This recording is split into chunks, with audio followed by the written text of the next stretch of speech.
My daughter-in-law Tiffany made a terrible mistake today. She thought she was simply getting rid of what she called toxic baggage.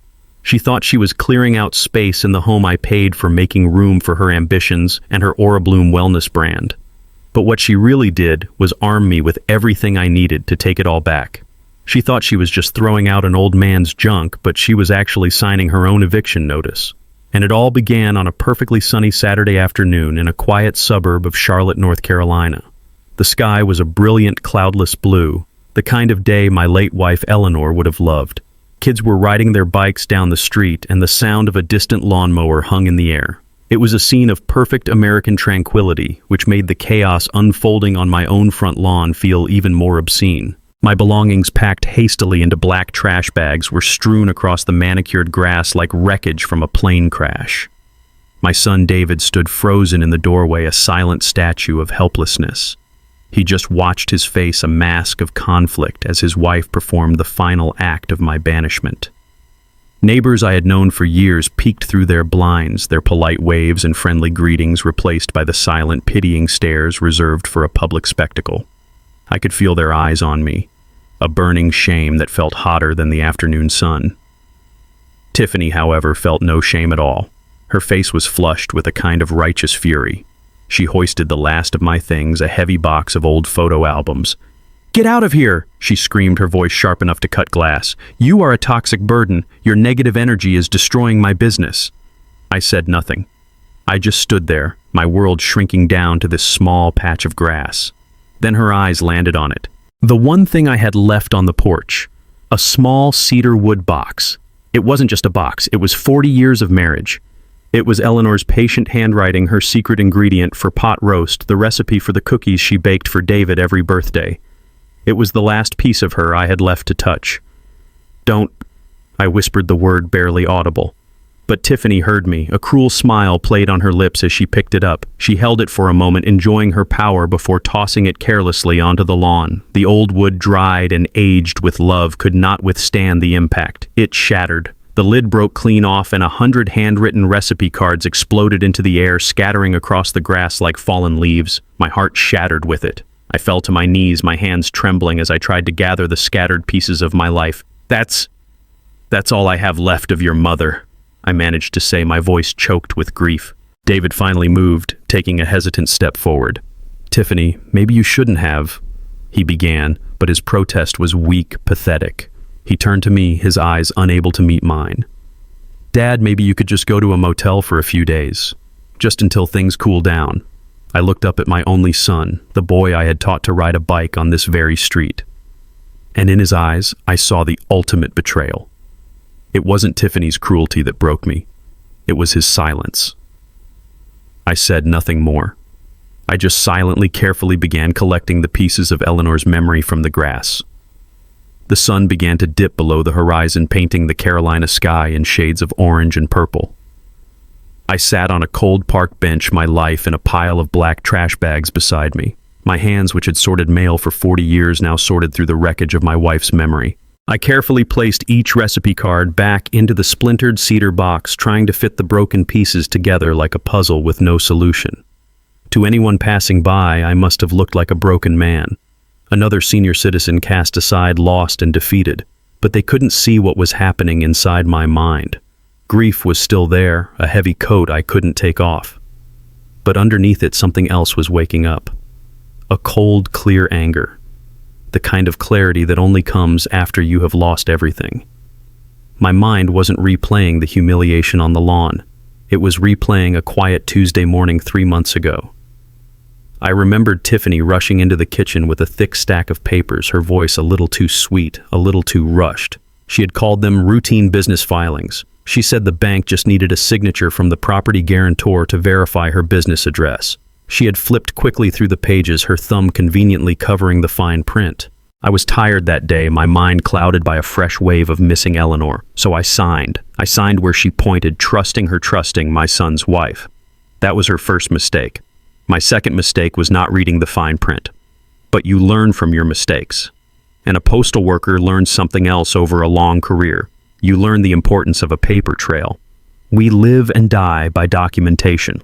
Before I signed, my old habits kicked in. I made a copy, I scanned every single page onto a small flash drive that now sat safely in my pocket. Tiffany thinks she threw out a confused old man today. She doesn't know that she was really throwing out the primary guarantor of her fraudulent $85,000 business loan. She doesn't know that when she forged my signature by misrepresenting the documents, she didn't just commit a moral crime. She committed a federal one. She thinks she has my son, my house, my money. She has no idea that I have the one thing that matters more. I have the receipts. My hands stopped shaking. I gently closed the lid on the broken box and placed it inside my coat. Then I reached into my pocket and pulled out my phone. My fingers scrolled through the contact list past doctors and old friends until they found the name I was looking for. Brenda Jackson, bank manager. We had known each other for 30 years. She handled the mortgage for my first house. I took one deep, steadying breath, the first truly steady breath I had taken all day, and pressed the call button. The phone rang once, twice. Brenda Jackson speaking. Her voice was as professional and steady as I remembered. I straightened my back, my own voice coming out clear and strong without a trace of the broken man from the lawn. Brenda. It's Arthur Washington. I need your help with something. It involves fraud. 8 months earlier, the world had been a different color. It was muted gray, drained of all vibrancy by the loss of Eleanor. Her funeral was a blur of sympathetic faces and hushed condolences, but the silence that followed that was the loudest thing I had ever heard. It echoed through the 4-bedroom house we had built together, a home that once rang with laughter and the smell of baking bread. Now every room was a museum of her absence. Her favorite armchair by the window empty, her side of the bed perfectly made and untouched. The silence was a physical presence, a heavy blanket that smothered every memory. I would wander from room to room, tracing her path through our life together. I'd stand in the kitchen where she danced to old Motown records while cooking, and I could almost hear the music. I'd walk into the garden, her sanctuary, and see the phantom of her kneeling by the rose bushes. The house was no longer a home. It was a monument to what I had lost. My only real comfort was her cedar recipe box. I would sit at the kitchen table for hours, running my fingers over the smooth, worn wood. I'd pull out the cards, reading her familiar looping handwriting. Eleanor's famous pot roast, the card would say, complete with a little note at the bottom. Add an extra bay leaf for Arthur. Each card was a conversation, a whisper from the past. I would read them until my vision blurred with tears, the ink bleeding together like the days of my grief. One evening, during a particularly heavy silence, the phone rang, startling me. It was David. His voice was filled with a concern that felt like a lifeline. "Dad, how are you holding up?" he asked. I gave him the usual answer. "I'm okay, son." But he could hear the lie through the phone line. "No, you're not," he said gently. "Dad, you can't stay in that big house alone. It's too much. Amber and I, we've been talking. We want you to come live with us. We'll take care of you." His words were a balm on a raw wound. The thought of being with family, of not having to face the crushing silence alone, was an irresistible comfort. He painted a beautiful picture. He and Tiffany were looking at a new house on Maple Street, a place with a big backyard and a spare bedroom that would be all mine. "We'll be a family again, Dad," he'd said. "We'll look after you." In my grief, I didn't see a son trying to manage his inheritance. I saw a son trying to save his father from loneliness, and in that moment I would have given him anything. It turns out that's exactly what I did. The real estate office felt sterile and impersonal. The smell of fresh paint and industrial carpet cleaner was a stark contrast to the scent of old books and dried lavender that filled my home. I sat at a large polished table, a mountain of paperwork in front of me. Each signature felt like a betrayal, an erasure of the 40 years Eleanor and I had spent turning a house into a home. I was signing away the fireplace where we warmed our hands on winter nights, the porch where we watched thunderstorms roll in the window above the kitchen sink where she grew her herbs. With each stroke of the pen, I felt a piece of my past slipping away. David sat beside me, his hand resting on my shoulder. Tiffany was on my other side, her leg bouncing with an impatient energy she was trying to hide.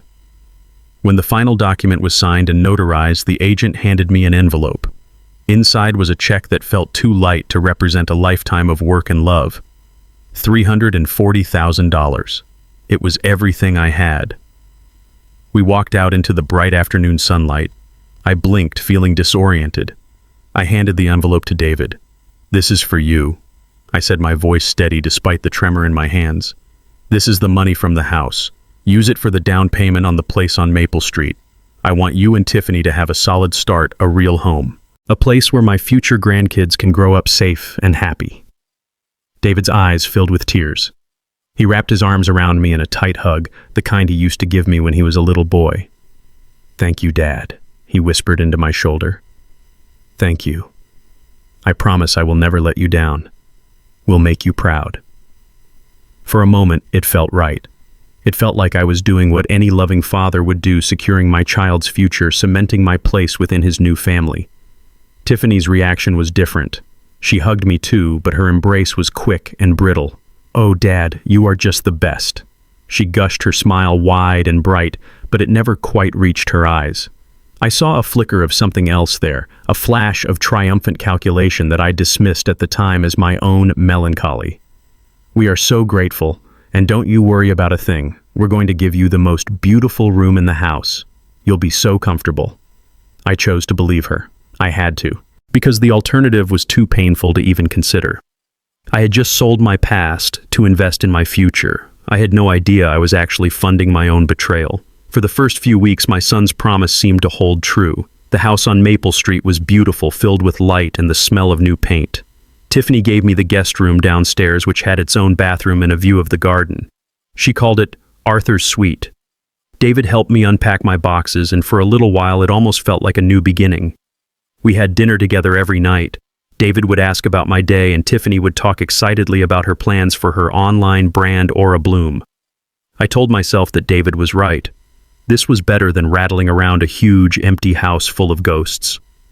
I told myself I was home, but I soon learned that I was merely a resident in Tiffany's house, a house that just happened to be paid for with my life savings. The invasion was silent and gradual. It started so small, I almost didn't notice it. A framed photo of Eleanor and me on our wedding day, which I had placed on the mantelpiece, was moved to a side table in the hallway. A few days later, it was replaced by a large, glamorous, professionally shot photo of Tiffany and David. Then the small hand-carved bird that Eleanor had kept on the windowsill for 30 years disappeared. When I asked, Tiffany smiled sweetly and said, "Oh, it was just cluttering up the space. I put it somewhere safe for you. I never saw it again." Slowly, methodically, every trace of Eleanor was erased. The house began to look less like a family home and more like a showroom from a magazine, a sterile backdrop for Tiffany's social media posts. The warm, comfortable armchair I had brought from my old house was replaced by a sleek, uncomfortable white sofa. The colorful, handmade quilts Eleanor had sewn were swapped out for gray monochrome throws. I felt like I was becoming a ghost in my own life, fading into the perfectly curated background of Tiffany's minimalist aesthetic. The breaking point for me came one afternoon when I noticed the empty space on the living room wall. "Where is the painting?" I asked, my voice tighter than I intended. It was a beautiful landscape of the North Carolina mountains, a piece Eleanor had saved up for months to buy for our 10th anniversary. It was her most prized possession. Tiffany didn't even look up from her phone. "Oh, the mountain thing." It just didn't match the new color palette. The vibe was all wrong. I put it in the basement storage. The vibe, I repeated the word, feeling foreign and absurd in my mouth. "Tiffany, that painting was very important to your mother-in-law." "I know, Dad," David chimed in, stepping between us like a reluctant referee. "But this is Tiffany's house too. We have to let her make it feel like her own. Let her be comfortable." His words stung more than her indifference. I looked at the wall where my wife's favorite painting used to hang, and I understood. I wasn't a part of the family. I was just a long-term guest with no rights and a fading history. The final phase of the invasion was financial. It happened about 3 months into my stay. Tiffany had prepared an unusually elaborate dinner. We were eating in the formal dining room, which we rarely used. There were candles and cloth napkins. I felt a sense of unease, like I was being prepped for a business meeting, not a family meal. After the main course, Tiffany cleared her throat and folded her hands on the table, her expression serious. "Arthur," she began, using a tone that was both formal and condescending. "David and I are so happy to have you here, but we think it's time we had a frank conversation about contributions." I looked at David, but he was intently studying the pattern on his plate, avoiding my gaze completely. She continued, her voice smooth and rehearsed. "As you know, the cost of living is getting higher every day. Groceries, utilities, property taxes, it all adds up. We feel it's only fair that everyone in the house contributes to the household expenses. We've done the math and we think a contribution of $1,200 a month would be a reasonable amount. You can think of it as rent if you like. That's fair, isn't it, David? She glanced at my son, who finally looked up, though still not at me. Yeah, Dad, he mumbled. It's only fair. $1,200. After I had given them $340,000. After I had sold my home so they could have theirs. The injustice of it was a physical blow knocking the air from my lungs. I wanted to scream. I wanted to remind them of my sacrifice. I wanted to ask my son how he could sit there and endorse this. But when I looked at David's ashamed face, I saw a boy trapped between his wife and his father. And I knew that if I fought this, I would lose him. The peace in my new home was a fragile illusion, and its price was my silence and my dignity. So I swallowed my pride along with the last bite of my dinner and nodded. Of course I said the words tasting like ash. That sounds perfectly reasonable. In the backyard there was a small patch of earth that I had claimed as my own. I had brought over a few of Eleanor's favorite rose bushes from our old house, carefully replanting them by the fence. It was the only corner of this new place that felt like it belonged to us. Tending to those roses was my therapy. It was a way to feel close to her, my hands in the same soil that she had loved so much. One afternoon, while I was gently pruning the dead leaves, a specific memory hit me with the force of a physical wave. I remembered Eleanor laughing as she accidentally sprayed me with the hose in this very spot in our old garden. The memory was so vivid, so real, that I could almost smell her lavender perfume and feel the warmth of her hand on my arm. The grief I held at bay every single day finally broke through my defenses, and silent tears began to stream down my face. I didn't sob, I just let them fall, a quiet baptism of sorrow among the roses. I felt a strange prickle on the back of my neck, the unsettling feeling of being watched. I glanced back at the house and saw a flicker of movement in the kitchen window, but I dismissed it.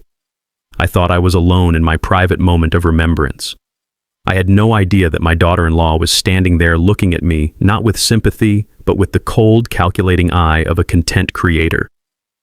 She did not see a grieving father-in-law. She saw an opportunity. She saw an authentic, emotional moment that could be packaged and sold to her online followers. While my tears fell for Eleanor, Tiffany quietly raised, her phone zoomed in on my face, and pressed record. She captured my pain without my permission, stealing the most vulnerable moment of my life and turning it into a commodity. A few days passed. The incident was forgotten, tucked away with the rest of the small hurts and indignities. Then one evening, David was showing me pictures of a new car on his phone. He swiped past his photo gallery, and for a split second, I saw a thumbnail of myself in the garden. "Wait," I said. "Go back." He hesitated, but I insisted. He opened the video and I watched myself, a stranger on a screen, my face contorted in a silent cry. Then David quickly closed it and navigated to Tiffany's social media page. And there it was, posted for the world to see. The video was edited with soft, sad piano music playing in the background. My tears were in high definition. And underneath it, a caption that made my blood run cold. It read, "Feeling so blessed to have the tools to help my loved ones navigate their healing journey." The power of Aura Bloom isn't just about wellness products, it's about creating a positive energy field that can lift up even the heaviest hearts. Witnessing this breakthrough moment with my father-in-law was truly inspiring. Every day is a chance to heal. It was followed by a string of hashtags. Hashtag healing. Hashtag positive energy. Hashtag my brand. I felt a profound sense of violation so deep it made me feel sick. She had taken my love for my wife and twisted it into an advertisement. I found her in the living room, scrolling through the comments on the very post that featured my stolen grief. I held the phone out to her, my hand shaking. "Why would you do that, Tiffany?" I asked, my voice barely a whisper. That was a private moment. She looked up from her screen, not with remorse, but with a bright, dismissive smile. It was the smile of someone who believes they have done nothing wrong. "Oh, Dad, don't be so sensitive," she said, her tone light and airy. "I was just sharing an authentic story to inspire people. Look at all the positive engagement I'm getting. You should be proud. You're helping people." I was speechless. I couldn't comprehend the level of cynicism required to say those words. I turned my gaze to my son David, who was standing by the fireplace pretending to be interested in a magazine. He was my last hope, my final court of appeal. I looked at him, my eyes pleading for him to say something to defend me, to acknowledge the profound disrespect. He slowly lifted his head, his eyes meeting mine for a fleeting second before darting away. He looked at the floor, at the ceiling, at anywhere but me. Then he cleared his throat and said nothing at all. In his silence, I heard my final answer. I was completely and utterly alone. The day she laid her final trap was a Thursday. I remember it clearly, because I had just returned from my annual checkup with my cardiologist. The news was good, my heart was strong, but the process itself was draining. The poking and prodding, the endless waiting rooms, the sterile smell of the clinic. It all left me feeling weary, older than my 69 years. All I wanted was to sit in my armchair, listen to some old jazz records, and let the exhaustion seep out of my bones. I had just settled in, the first notes of a Duke Ellington tune filling the room when Tiffany breezed in. She was a whirlwind of frantic energy, carrying a stack of papers so thick it looked like a novel. "Dad, thank goodness you're here," she said, her voice a little breathless. She was dressed in a sharp business suit, a stark contrast to my comfortable old sweater. "I'm on my way to a huge meeting with a potential investor, and I'm so swamped. You would be saving my life if you could help me with something really quick." She spread the documents across the coffee table, a sea of black and white text. The pages were filled with charts and legal jargon that made my head spin. She spoke in a rapid-fire burst of business terms, talking about leveraging assets, SBA compliance, and synergistic partnerships. It was a language designed to overwhelm a verbal smokescreen that left me feeling dizzy and confused. I squinted at the papers, the small print swimming before my tired eyes. "Tiffany, this is a lot of paper," I said, picking up the top sheet. "Let me read it first." A flicker of annoyance crossed her face before being instantly replaced by a brilliant, reassuring smile. She reached out and gently patted my hand. "Oh, Dad, you don't need to bore yourself with all that legal stuff. It's nothing really, just standard clauses. I've read it all carefully. My lawyer looked it over. Trust me." She leaned in closer, her voice dropping to a conspiratorial whisper. "Basically, the bank just needs some confirmation documents from the property's collateral holder. Because the business is registered at this address, they just need the owner of the property on file to sign off. It's just a formality to verify the business address for the loan application. It's a silly bureaucratic hoop we have to jump through." She pointed to several yellow sticky tabs marking various signature lines. "Could you just sign where I've marked? I'm in a real rush. My appointment is in less than an hour." She placed a heavy, expensive-looking pen in my hand. Its weight felt strange and foreign. I hesitated, a small voice in the back of my mind telling me to stop, to read, to question. But I was so tired. The thought of arguing with her, of parsing through dozens of pages of dense legal text, felt like an impossible task. I looked at her eager, smiling face. This was my son's wife, the mother of my future grandchildren. In that moment, the desire to be agreeable, to keep the peace, and to simply end the conversation was stronger than my tired sense of caution. Okay, I sighed, surrendering to the pressure. "Show me where." Her smile widened. She leaned over the table, guiding my hand to the first yellow tab. "Right here," she said sweetly. I noticed her perfectly manicured thumb was resting on the page just above the signature line. It seemed like a casual gesture, but her thumb was placed with strategic precision. It rested directly over a single critical line of text, a phrase that I wouldn't discover until months later. The phrase "personal guarantor." I signed my name, Arthur Washington. Then she quickly flipped the page. And here. I signed again. Her thumb was still there, a casual anchor on the page. Page after page, I signed my signature, growing sloppier with each one. I wasn't reading. I was just complying, an old man too exhausted to fight. I was signing away my future to the sound of jazz music in a house that was no longer my own. When the last signature was done, her entire demeanor changed. The frantic, stressed energy vanished, replaced by a calm, satisfied glow. She gathered the papers into a neat stack with expert efficiency. "Thank you so much, Dad." "You're a lifesaver," she chirped, planting a quick, dry kiss on my forehead. And just like that, she was gone, leaving only the scent of her expensive perfume and a lingering sense of unease in her wake. I sank back into my chair, closing my eyes. I told myself I was just being paranoid. I told myself I had done the right thing by helping my family. I had no idea that I had just handed my daughter-in-law the weapon she would eventually use to try and destroy me. The ballroom of the Grand Hyatt Hotel smelled of ambition and expensive perfume. Everything was branded. The napkins, the water bottles, the slick brochures on every chair, they all bore the gold swirling logo of Aura Bloom. Tiffany had insisted that I attend her Aura Bloom Live networking event. She had framed it as a matter of family support, but I knew the truth. I was not there as her father-in-law. I was there as a prop, a living, breathing testament to her brand's supposed healing power. David had driven me his silence in the car a heavy, unspoken apology. He knew this was wrong, but as always, he lacked the courage to say no to his wife. So there I sat, in an uncomfortable suit at a table in the back, a reluctant spectator at the Tiffany Washington show. The room was filled with about 100 people, mostly women, who hung on Tiffany's every word. They were her tribe, her followers, her customers. They looked at her with a kind of reverence, their faces upturned and shining with admiration as she took the stage. The lights dimmed, a spotlight found her, and she began to speak. Her voice was smooth and confident, a carefully crafted blend of inspiration and salesmanship. She talked about manifesting destiny, about aligning your energy with your goals, and about the transformative power of authenticity. The irony was so thick I felt like I could choke on it. I just sat there, stirring the ice in my water glass, counting the minutes until I could leave. Then my blood ran cold. On the giant screen behind her, an image flickered to life. It was me. Me in the garden, my face streaked with tears, my shoulders slumped in grief. The video she had stolen. A collective, sympathetic awe rippled through the audience. I felt 100 pairs of eyes turn to look at me, the sad old man in the back. I was pinned by their pity, a specimen in her exhibit of triumph over tragedy.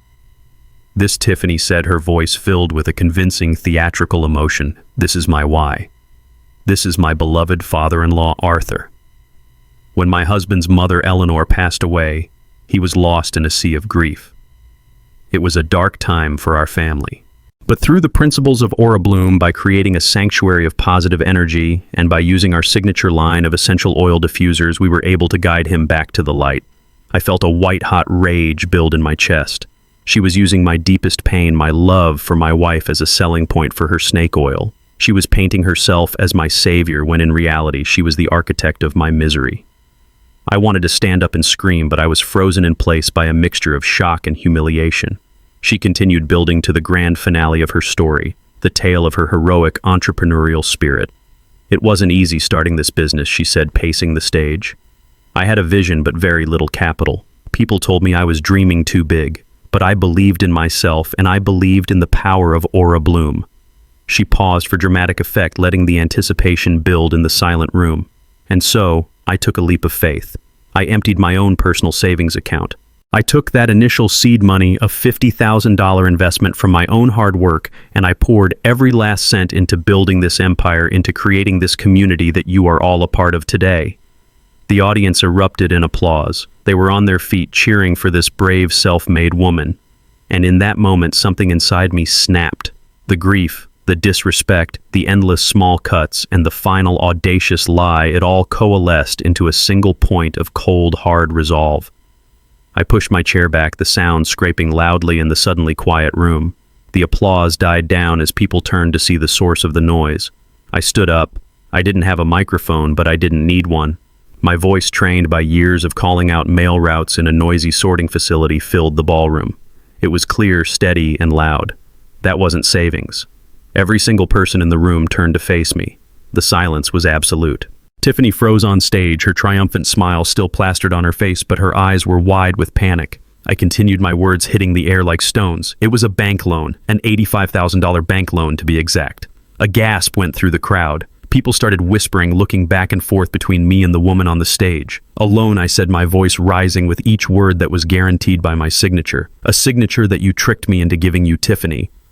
The color drained from her face. Her carefully constructed facade shattered in an instant. She opened her mouth, but no sound came out. She was exposed, a fraud laid bare in front of the very people she had fooled. David rushed to my side, grabbing my arm, his face pale with fear.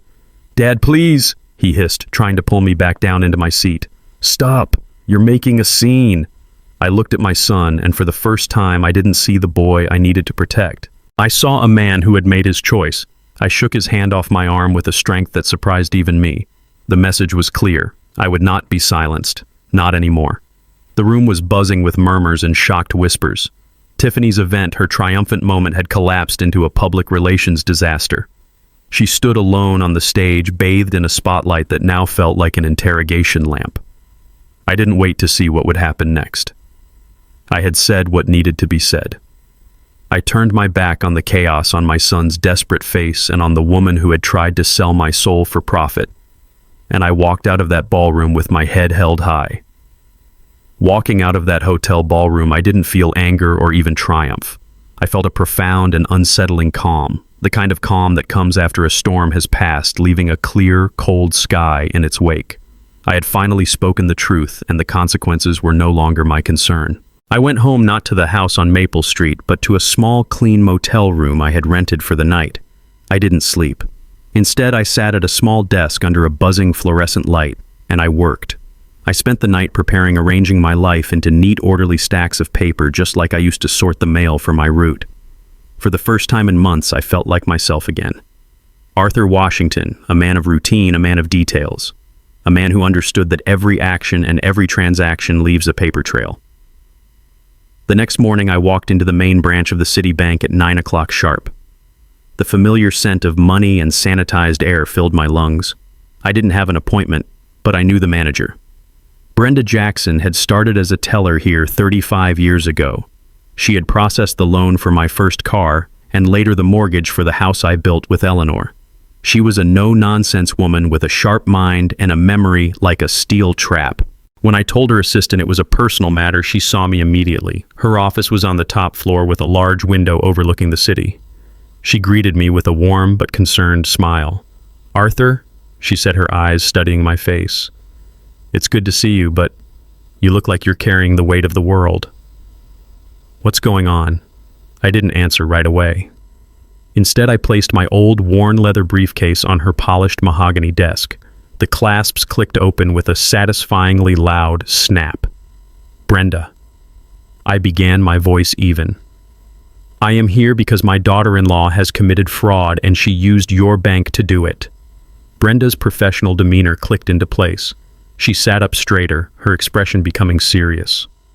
"Those are strong words, Arthur. Show me what you have." This was the moment I had prepared for. One by one, I laid the documents out on her desk, creating a timeline of my betrayal. "Exhibit A," I said, placing the closing documents from my old house on the left. "Proof of sale. Net proceeds, $340,000. Next, I laid down the bank statement showing the wire transfer. Exhibit B. A direct transfer of that entire amount to my son, David Washington, for the down payment on the property at 1247 Maple Street. Then came the stack of my own bank statements from the past 6 months. I pointed to the recurring debits. Exhibit C. A series of monthly payments, $1,200 each, from my pension account to my son for what my daughter-in-law called household contributions. Brenda's eyebrows rose. She was starting to see the picture. But I had saved the most important piece for last. From a separate envelope, I pulled out the copy of the loan application I had scanned onto my flash drive. And this, Brenda, is Exhibit D. The $85,000 business loan for Aura Bloom LLC granted to Tiffany Washington 3 months ago. A loan that was secured using the equity in the house I paid for. I slid the final page across the desk to her. The page with my signature. She told me it was a formality to verify her business address, I explained calmly. I had just come from a doctor's appointment. I was exhausted. I trusted her. Brenda picked up the document, holding it under the light of her desk lamp. She looked at it for a long, silent minute. She wasn't just a manager. She was a trained financial officer. She knew what to look for. Finally, she put the paper down and looked at me, her face grim. "Arthur, this is clear-cut fraud," she said, her voice low and firm. "This signature, it has the shape of yours, but I can see the signs of hesitation in the ink flow, the slight tremor. It's not the confident signature of a man who knows what he's signing." She tapped the page. "Combined with the fact that you weren't present when the loan was dispersed and that the funds went directly to an account solely in her name, We have more than enough to act on. I felt a wave of relief so powerful it almost buckled my knees. I had been heard. I had been validated. I need your help, Brenda. I said, my voice thick with emotion. I want to take back what's mine. Brenda looked at the mountain of evidence on her desk, then looked back at me, her old friend. A hard, determined light entered her eyes. She reached for her phone. You're going to get back more than that, Arthur, she said, her tone leaving no room for doubt. You're going to get justice. Let me make some calls. 52 hours. That's how long Tiffany had to enjoy her victory. 52 hours to believe she had won, that she had successfully purged the old man and his sad memories from her perfect minimalist life. I imagine she spent that time rearranging the furniture, maybe even planning how she would convert my old room into a yoga studio or a podcasting booth. She had no idea that while she was celebrating the wheels of a justice far more powerful than her petty cruelty were already in motion. For 52 hours, I let her live in her fool's paradise. On the third day at exactly 3 o'clock in the afternoon, I came back to reclaim my home. This time I was not alone. The quiet suburban paradise of Maple Street was disturbed by the sight of my procession. I arrived in Brenda Jackson's sensible sedan. Behind us, a police cruiser rolled to a quiet stop at the curb. I stepped out of the car, feeling the solid ground beneath my feet. I was wearing the same suit I had worn to the hotel, but today it felt different. It was no longer a costume of forced compliance. It was armor. Brenda got out from the driver's side, her expression calm and resolute, a professional ready for business.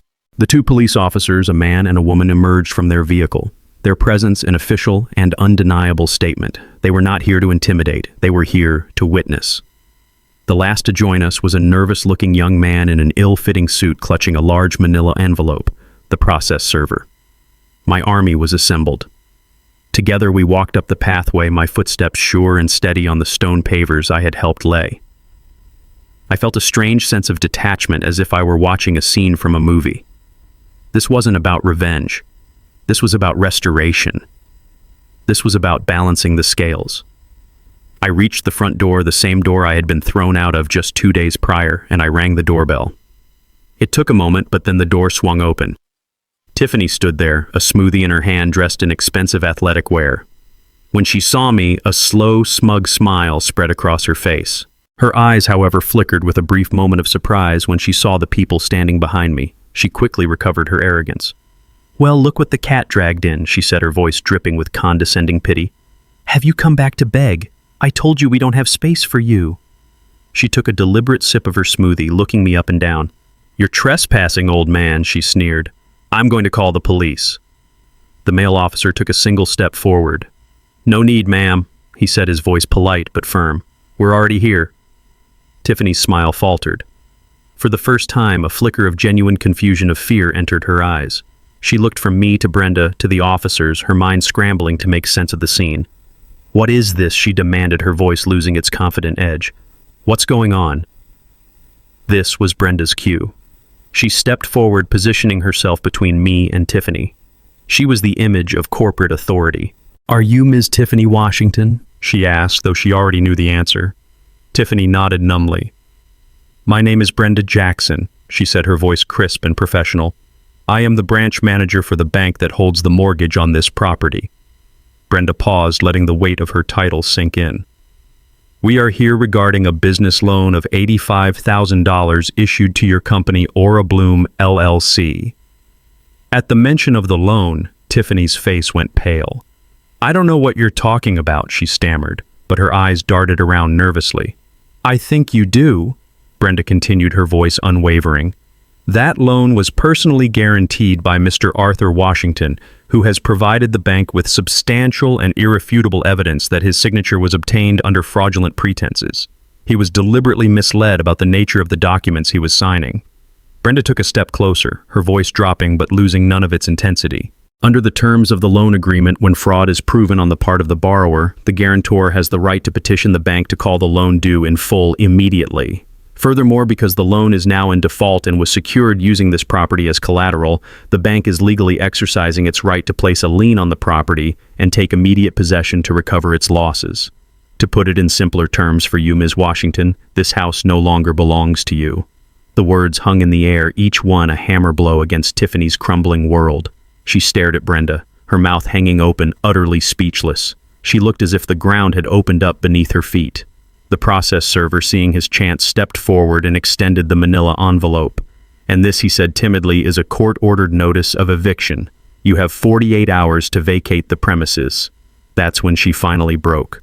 The smoothie cup slipped from her nerveless fingers, splattering green liquid all over the pristine white porch. A terrible keening sound escaped her lips, a wail of disbelief and utter defeat. She stumbled backwards into the foyer, her legs giving way as she slid down the wall to the floor, a crumpled heap of ambition and delusion.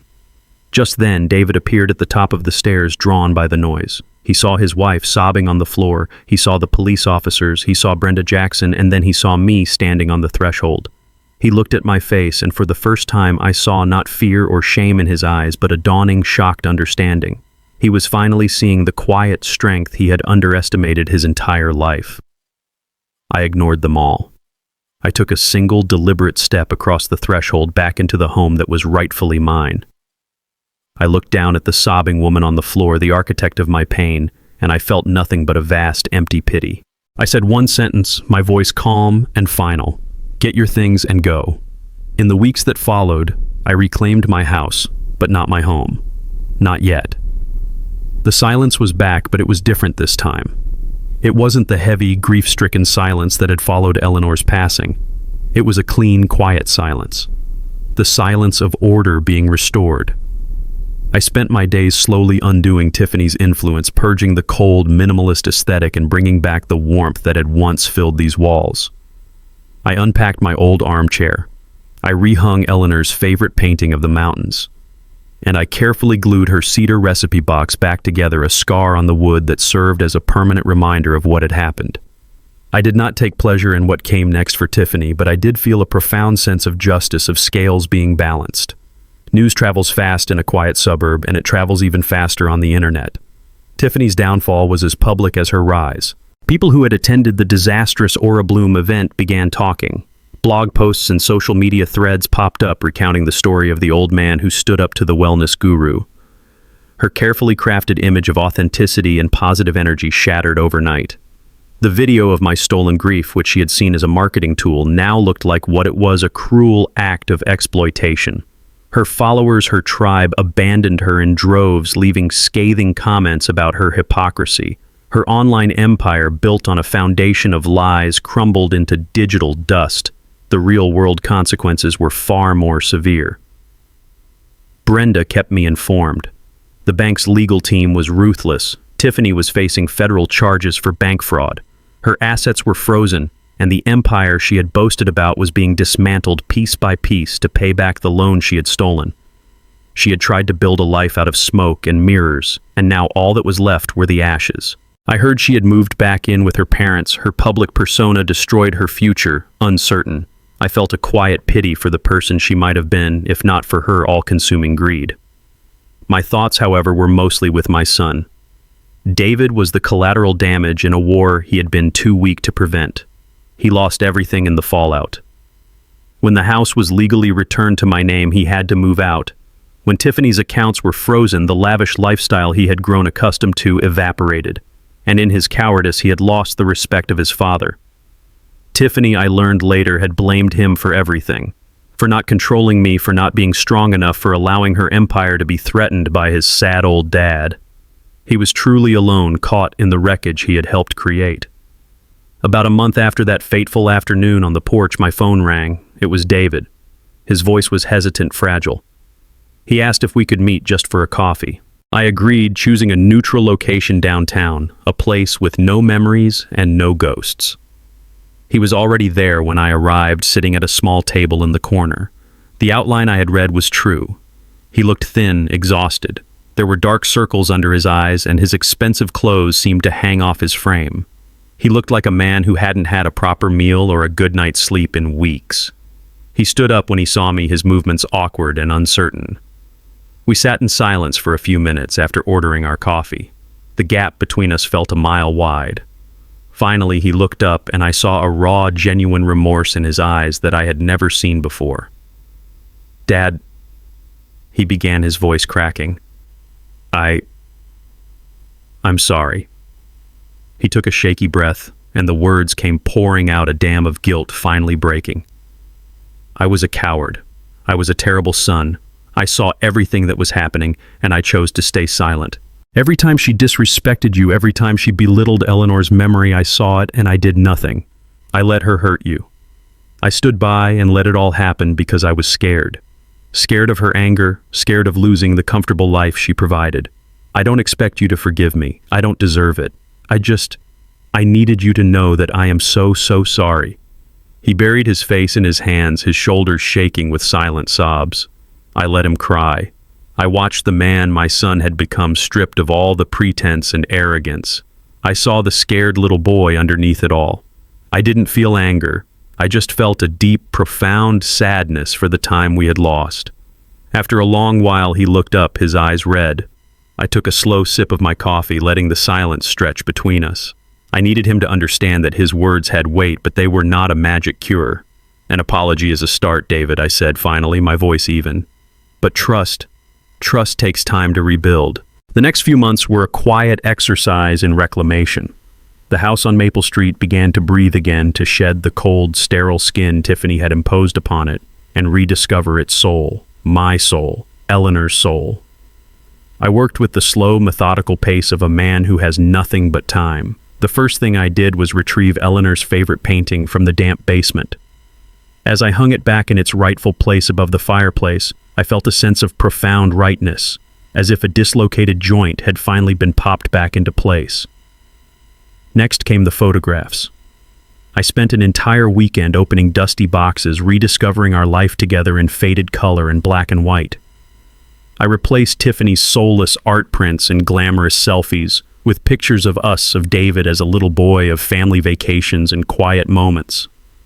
The walls were no longer a backdrop for a brand, they were the pages of our history. The house began to feel like a home again, filled not with the ghosts of grief, but with the warm living presence of memory. I found a new rhythm. I woke with the sun tended to Eleanor's roses in the backyard, and spent my afternoons reading in the armchair Tiffany had despised. I reconnected with old friends from the post office, joining them for a weekly breakfast, where we would complain about our aching joints and brag about our small victories. I even started volunteering at the local library twice a week, helping people trace their genealogy. For the first time in a very long time, my life felt like my own. It was quiet, it was simple, and it was peaceful. The legal storm surrounding Tiffany raged on in the background, but it felt distant, like a storm happening in another city. Brenda would call me with updates. The federal case for bank fraud was moving forward, and the bank was also pursuing its own civil suit. Tiffany's online world had completely imploded, and with it her source of income. She had been forced to sell her car and move into a small apartment on the other side of town. There was no victory in hearing this, only a somber sense of an inevitable conclusion.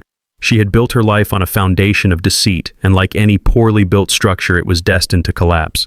I rarely thought of her. My thoughts were more often on David. I hadn't heard from him since our meeting at the coffee shop, and I didn't reach out. The ball was in his court. The first step had to be his. I had drawn a boundary, and now I had to wait and see if he had learned how to respect it. One cool evening in late autumn, as I was returning from the library, I found a letter in my mailbox. The handwriting was unmistakably David's, though it looked shakier than I remembered. My heart hammered in my chest as I opened it. It wasn't long, just a few paragraphs. He wrote that he had spent the last few months in therapy trying to understand his own weakness and cowardice. He wrote that he had taken a second job working nights and weekends to save up money. He didn't ask for forgiveness or for me to solve his problems. He simply ended the letter by saying, "I know I have no right to ask for anything, but I hope one day I can earn the chance to have a conversation with you again." I folded the letter and sat with it for a long time. It was the first time he had taken full responsibility without excuses. It was a seed of hope. 2 weeks later, my doorbell rang. I opened it to find David standing on the porch. He looked different. He was still thin, but the frantic, haunted look in his eyes was gone, replaced by a quiet, humble resolve. He looked like a man who had been through a fire and was just beginning to heal. He wasn't empty-handed. In his hands, he held a blue folder. He didn't try to hug me or force any intimacy. He just stood there, his posture respectful. "Dad," he said, his voice clear, "can I have a few minutes of your time? I have a proposal for you." I led him into the living room, the same room where so many small battles had been fought and lost. We sat down, a formal distance between us. He opened the blue folder and took out a document, placing it on the coffee table. I saw the title typed at the top, Residential Lease Agreement. I looked at him confused. "What is this, David?" He took a deep breath. "It's a rental contract," he said, his eyes meeting mine directly. "I want to ask to rent the spare bedroom from you, the one that used to be mine. I've drafted a contract. It outlines a monthly rent of $800 plus a 50% share of all utilities. It stipulates rules for shared spaces, cleaning responsibilities, and policies regarding guests." He pushed the document closer to me. "I have a security deposit and the first month's rent ready to give you today. I want a chance to fix things, Dad. The right way. Not as a son taking advantage of his father, but as a tenant earning his place. I need to rebuild this relationship on a foundation of respect and clear boundaries, and I think this is the only way to start." I was speechless. This was more than I could have ever expected. He wasn't asking for a handout. He was asking for a chance to prove he had changed, and he was doing it in the most concrete, responsible way he knew how. He was offering to pay for the space he had once felt entitled to. He was acknowledging that our relationship needed rules and structure to heal. I picked up the contract. It was detailed, thorough, and fair. I saw in that document all the things he had been unable to say: his remorse, his commitment, his understanding of the damage he had caused. My eyes welled up with tears, but this time they were not tears of sorrow. They were tears of a cautious, fragile hope. I looked at my son, truly looked at him, and I saw the man he was trying to become. I nodded slowly. "Okay, David," I said, my voice thick with emotion. "Okay." The following Saturday, we moved him in. It was a strange reversal of roles, me helping him carry his few boxes into the house he grew up in. The atmosphere was a little awkward, but it was a comfortable awkwardness, the feeling of two people learning a new way to be with each other. That evening, for the first time in almost a year, the smell of Eleanor's famous pot roast filled the kitchen. I had taken out the carefully mended recipe box, and we stood side by side at the counter, deciphering her familiar script. He was clumsy with the vegetables, and I had to show him how to properly sear the meat, just as Eleanor had once shown me. We worked in a comfortable silence, the only sounds being the chopping of carrots and the sizzle of the roast. It felt like we were doing more than just cooking a meal. It felt like we were carefully, painstakingly putting the pieces of our family back together. As the roast simmered on the stove, filling the house with a scent that smelled like forgiveness, David finally broke the silence. He turned to me, his eyes shining with unshed tears. "Thanks, Dad," he said, his voice soft, "for not giving up on me." I placed a hand on his shoulder, a gesture of comfort and connection that had been absent for far too long. "I will never give up on you, David." I said, my words measured and true. "But I will never sacrifice my dignity for anyone again. Not for you, not for anyone. That's a boundary. I need you to understand that." He nodded, a look of profound understanding on his face. "I know, Dad," he said. "I finally understand." We ate dinner at the kitchen table, just the two of us. The awkwardness had faded, replaced by a quiet warmth. We talked about my work at the library, about his new job, about simple, everyday things. We didn't talk about Tiffany or the past. There would be time for that later, maybe. For now, it was enough to just be there, two men, rebuilding from the ashes, a father and a son, finding their way back to each other, one carefully cooked meal at a time. A new beginning built not on silent sacrifice, but on the solid foundation of respect, forgiveness, and a memory that had been lovingly, painstakingly put back together. True strength isn't about enduring disrespect silently. It's about knowing your worth and drawing boundaries with courage. Dignity is not a gift others give you. It is a fortress you build for yourself. Never hand over the keys to anyone who would see it crumble.